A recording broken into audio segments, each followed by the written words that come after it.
आपको बता दें कि रुड़की के रामनगर चौक स्थित एक होटल में कार्यरत सम्मेलन का आयोजन प्रदेश महामंत्री सचिन गुप्ता के द्वारा किया गया। कार्यक्रम में नेता प्रतिपक्ष यशपाल आर्य, प्रदेश अध्यक्ष करण महारा, पूर्व मुख्यमंत्री हरीश रावत शामिल हुए। नेता प्रतिपक्ष यशपाल आर्य ने सभी को एकजुट होकर राष्ट्रीय अध्यक्ष मल्लिकार्जुन खड़गे के कार्यक्रम को सफल बनाने का आह्वान किया। उन्होंने कहा, यह चुनाव देश का लोकतंत्र बनाने का चुनाव है। भाजपा देश में भ्रष्टाचार, महंगाई और आदि के मुद्दों को दबाकर रामनगर राम मंदिर के मुद्दे को भुनाना चाहती है, इसलिए अधूरे मंदिर में प्राण प्रतिष्ठा की। प्रदेश अध्यक्ष करण महारा ने कहा कि भाजपा हिंदू मुस्लिम करके देश को बर्बाद कर रही है। भाजपा को किसानों मजदूरों की कोई चिंता नहीं है। प्रदेश अध्यक्ष ने कहा, राम मंदिर की लड़ाई लड़ने वालों को दरकिनार कर प्रधानमंत्री उसका उद्घाटन कर रहे हैं। अधूरे मंदिर में प्राण प्रतिष्ठा का शंकराचार्यों ने विरोध किया, लेकिन प्रधानमंत्री देश के ज्वलंत मुद्दों को दबाकर राम मंदिर का मुद्दा लेकर चुनाव में आना चाहते हैं। उन्होंने कहा कि राष्ट्रीय अध्यक्ष मल्लिकार्जुन खड़गे की रैली में अधिक से अधिक संख्या में पहुंचकर उनके अनुभव और विचारों को सुने। पूर्व मुख्यमंत्री हरीश रावत ने कहा कि 28 जनवरी ऐतिहासिक दिन है। देश की सोच समझ की राजनीति को आगे बढ़ाने वाले नेता मल्लिकार्जुन खड़गे परिवर्तन का संदेश लेकर उत्तराखंड आ रहे हैं। वह परिवर्तन का आह्वान करेंगे और देश दुनिया को एक संदेश देने का काम करेंगे। कांग्रेस राष्ट्रीय अध्यक्ष के दौरे व लोकसभा चुनाव को लेकर प्रदेश महामंत्री द्वारा आयोजित कार्यकर्ता सम्मेलन में प्रदेश अध्यक्ष, नेता प्रतिपक्ष व पूर्व मुख्यमंत्री हुए शामिल। कार्यकर्ताओं में जोश भर भारी संख्या में पहुंचने का किया आह्वान। आपको बता दें कि 28 जनवरी को देहरादून में कांग्रेस राष्ट्रीय अध्यक्ष के कार्यक्रम व आगामी लोकसभा चुनाव को लेकर रुड़की में प्रदेश के नेताओं ने कार्यकर्ता सम्मेलन को संबोधित किया। साथ ही इस रैली में अधिक से अधिक संख्या में शामिल होने का आह्वान किया। कार्यक्रम संयोजक प्रदेश महामंत्री सचिन गुप्ता ने कार्यक्रम के सफल आयोजन पर सभी कार्यकर्ताओं का धन्यवाद किया। उन्होंने कहा कि आज के कार्यक्रम के बाद कार्यकर्ताओं में खासा उत्साह है। उन्होंने कहा कि अब परिवर्तन की लहर चल चुकी है। देश की जनता बदलाव कर कांग्रेस की सरकार लाने वाली है। मेरा काम देखिए, मैं अध्यक्ष हूँ पार्टी का। मेरा काम तो सबको उत्साहित करना और सबको साथ लेके चलना है, और मैं वही अपील करने के लिए सुबह मंगलौर था, अभी यहाँ हूँ, अभी हरिद्वार जाऊँगा। और खासा उत्साह है लोग, क्योंकि मल्लिकार्जुन खड़गे जी का, क्योंकि आप तो पत्रकार हैं, आप जानते हैं कि मल्लिकार्जुन खड़गे जी का जो व्यक्तित्व है वो व्यक्तित्व देखने लायक है। एक ब्लॉक के कार्यकर्ता, बूथ के कार्यकर्ता से लेकर फिर ब्लॉक अध्यक्ष बने 1969 में, वहाँ से काश्तकार का बेटा, एक दलित का बेटा राष्ट्रीय पार्टी का अध्यक्ष बना है, और जिस समय सबसे कठिन समय है कांग्रेस का, उस समय वो राष्ट्रीय अध्यक्ष बने हैं। और जिस बेबाकी से वो लड़ते हैं सदन में, कर्नाटका में जिस तरीके की जीत उन्होंने अपने नेतृत्व में दिलाई, वो काबिले तारीफ है। और हर कार्यकर्ता उनको सुनना चाहता है कि मल्लिकार्जुन खड़गे उत्तराखंड में आके क्या संदेश देना चाहते हैं। उसका नाम विराट कार्यकर्ता सम्मेलन रखा है, क्योंकि मल्लिकार्जुन खड़गे जी में थोड़ा व्यक्तित्व में फर्क है। उन्होंने ये चाहा कि हर बूथ से कोई ना कोई व्यक्ति वहाँ रहे ताकि संदेश बूथ तक जाए। उन्होंने चाहे मंडलम के लोग आए, उनने चाहे बूथ कमेटी के और जिला कांग्रेस कमेटी के और ब्लॉक कांग्रेस कमेटी के कार्यकर्ता आ रहे हैं, वो कार्यकर्ताओं को संबोधित करना चाहते हैं। और मुझे लगता है कि भारी संख्या में, क्योंकि 11,835 बूथ इस पूरे राज्य में है, उस हिसाब से अगर आप देखें तो संख्या क्या होगी, हमारे ब्लॉक के वो होंगे, अच्छी बड़ी संख्या में वहाँ कार्यकर्ता उनकी बात सुनेगा। और मुझे भरोसा है, उम्मीद है कि एक नया संदेश जाएगा, जिससे बीजेपी आज घबराई हुई है। एक तरफ राहुल गांधी की यात्रा रोक रहे हैं, दूसरी तरफ उनको मंदिर जाने से रोक रहे हैं। एक आपसी प्रेम होता था पार्टी में, चुनाव में हम लोग चुनाव लड़ते थे, लेकिन एक सौहार्दपूर्ण वातावरण रहता था। उदाहरण है, राजीव गांधी ने जब अटल बिहारी वाजपेयी जी की तबीयत खराब हुई, उनको एक कमेटी का अध्यक्ष बना के अमेरिका भेजा ताकि वो इलाज करा सके। नेहरू जी ने विपक्ष के कुछ साथियों को हमेशा वो सदन में लेते थे ताकि विपक्ष की आवाज भी सदन में रहे।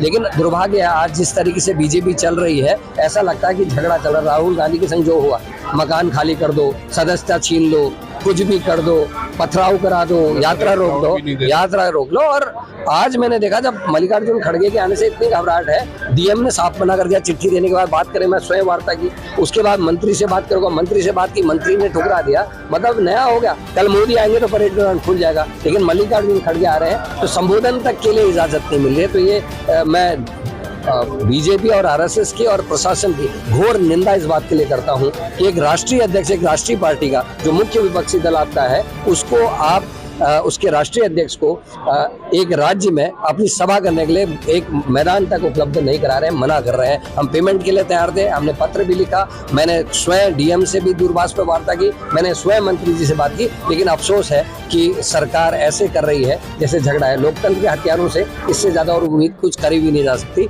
10 सालों में 9 जनता के द्वारा चुनी हुई सरकारें जब इनने गिराई, तब मुझे लग रहा था कि शायद कुछ है, लेकिन आज मुझे ये भरोसा हो रहा है जिस तरीके से इलेक्शन कमीशन विपक्षी पार्टी को मिलने का समय नहीं दे रहा, जिस तरीके से विपक्ष के नेताओं पे ईडी सीबीआई लग रही, जिस तरीके से विपक्ष की नेताओं को मीटिंग करने से रोका जा रहा है, निश्चित ही कहीं ना कहीं लोकतंत्र को भारी खतरा है। आपके पत्रकारों में देख लीजिए, प्रसून वाजपेयी से लेकर अभिसार शर्मा से लेकर अनेकों पत्रकार, जो वरिष्ठ पत्रकार थे, जो हमेशा बेबाकी से कांग्रेस के खिलाफ भी बोलते थे, आज उनको घर बैठा दिया है।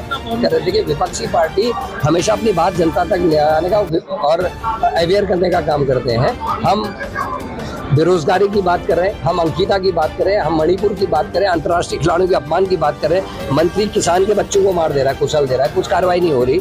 सांसद जो है अंतर्राष्ट्रीय खिलाड़ियों का अपमान कर दे रहा है। खिलाड़ी अपने जीवन भर की परिश्रम करके जीते हुए गोल्ड मेडल वाली लड़की कुश्ती छोड़ दे रही है, प्रधानमंत्री को फर्क नहीं पड़ रहा है। वो यूपी का सेंगर कांड, यहाँ अंकिता कांड, नाम ले रही है वीआईपी का, कैसे न्याय मिलेगा? तो ये लड़ाई कांग्रेस लड़ी, और मुझे लगता है बिजली को लेकर, पानी को लेकर, महंगाई को लेकर, भ्रष्टाचार को लेकर, बेरोजगारी को लेकर, गन्ना किसान से लेकर आम किसान की मार तक आदमी जागरूक होगा और इन विषयों पर कांग्रेस जीत गई। कांग्रेस के कार्यकर्ता सम्मेलन था यहाँ पर रुड़की होटल लोटस के अंदर रखा गया था, जिसका कार्यक्रम संयोजक मुझे बनाया गया था और प्रदेश नेतृत्व ने मुझे इतनी बड़ी जिम्मेदारी दी। मेरा सौभाग्य है।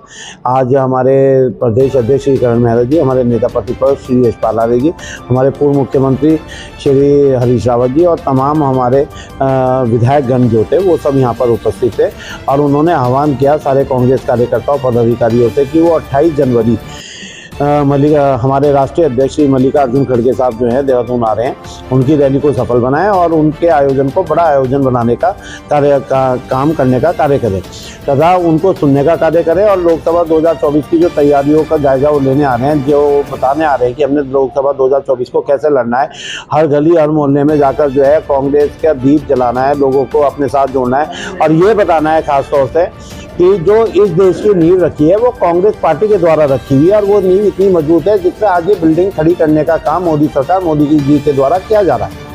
तो परिवर्तन की लहर आई। देखिए, परिवर्तन की लहर तो उससे पहले ही आ गई। आज का आपने खुद ही कहा है कि बहुत सफल आयोजन था, तो आप मानिए ना कि कांग्रेस के जनों के अंदर एक नई लहर है।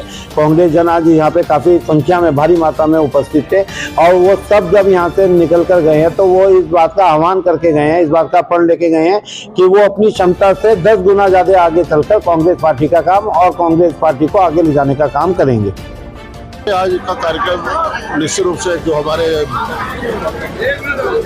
निचले स्तर का कार्यकर्ता है, जो हमेशा कांग्रेस की नीतियों को, कांग्रेस के विचारों को जन जन तक पहुँचाने का काम करता है, बूथ चुनाव में बूथ पर खड़े होकर लड़ाई लड़ता है। तो उन बूथ कार्यकर्ताओं से आज और वरिष्ठ नेताओं से, हमारे माननीय विधायकों से के साथ संवाद हुआ है, बातचीत की गई है। बातचीत का मकसद साफ है कि 28 तारीख को हमारे राष्ट्रीय अध्यक्ष आदरणीय मल्लिकार्जुन खड़गे जी का देहरादून का दौरा है और उस दिन वो सीधे कार्यकर्ताओं के साथ बातचीत करना चाहते हैं, संवाद करना चाहते हैं। और लोकसभा का चुनाव भी बहुत करीब है, उस चुनाव को दृष्टिगत रखते हुए उनका दौरे का एक बहुत बड़ा लाभ कांग्रेस जनों को मिलेगा, उनका जो मार्गदर्शन मिलेगा, उनके सुझाव मिलेंगे, उनके संदेश को हम जन जन तक ले जाने का काम करेंगे, रूपरेखा तय होगी और हम सबको एक नई ऊर्जा शक्ति मिलेगी। महंगाई मुद्दा है, बेरोजगारी मुद्दा है, बेकारी मुद्दा है, भ्रष्टाचार बहुत बड़ा मुद्दा है। और जो सांठगांठ है, जो एक माफियाओं का राज कायम हो चुका है, अपराधियों के साथ शासन प्रशासन की सांठगांठ है, प्रशासन बेलगाम हो चुका है, अफसरशाही हावी हो चुकी है, सुनवाई नहीं हो रही है, डर का वातावरण बना दिया गया है, लोगों की जुबान को बंद किया जा रहा है, सच कहने में लोगों के खिलाफ कार्रवाई हो रही है। तमाम मुद्दों को लेकर हम निश्चित रूप से लोकसभा के चुनाव में जाना चाहेंगे और यकीनन जो माहौल है हमारे पक्ष में है और जनता का आशीर्वाद निश्चित रूप से हमारे जो कैंडिडेट्स हैं उनको मिलेगा, कांग्रेस को मिलेगा। तैयारी है, बहुत जोश और खरोश है कार्यकर्ताओं में। और 28 तारीख को हमारे लोकसभा जीतो, परिवर्तन लाओ, इस अभियान को की शुरुआत करने के लिए, इसकी शुभारंभ करने के लिए श्री मल्लिकार्जुन खड़गे जी, जो गांधी, नेहरू, अंबेडकर की परंपरा के ध्वजवाहक हैं, राष्ट्रीय अध्यक्ष, वो पधार रहे 28 तारीख को देहरादून पधार। और मुझे पूरी उम्मीद है कि रुड़की से और हरिद्वार से भारी संख्या में उनके स्वागत के लिए कार्यकर्ता देहरादून पहुंचे। हाँ, ये बहुत ही निंदाजनक है। और जिस तरीके से भारत जोड़ो न्याय यात्रा को रोकता जा रहा है, जिस तरीके से राहुल गांधी जी के ऊपर आक्रमण करने की कोशिश हो रही है, कांग्रेस के नेतागणों के ऊपर हिंसक हमले हुए हैं, ये सब ये बताता है कि राहुल गांधी जी की जो है भारत जोड़ो न्याय यात्रा के साथ जनमानस जोड़ रहा है। घुमड़ करके लोग आ रहे हैं उनके स्वागत के लिए। उससे केंद्र सरकार और असम की सरकार घबराई हुई है। वहाँ के माननीय मुख्यमंत्री हर हालत में उस यात्रा को विफल करना चाहते। इस समय जो चुनौतीपूर्ण स्थिति है देश के अंदर, उस चुनौतीपूर्ण स्थिति के अंदर मैंने कभी किसी से कहा था, यदि मैं स्ट्रेचर पर भी हूँ कहीं हॉस्पिटल में, तो मैं वहाँ से भी संघर्ष के लिए उठ करके आऊँ।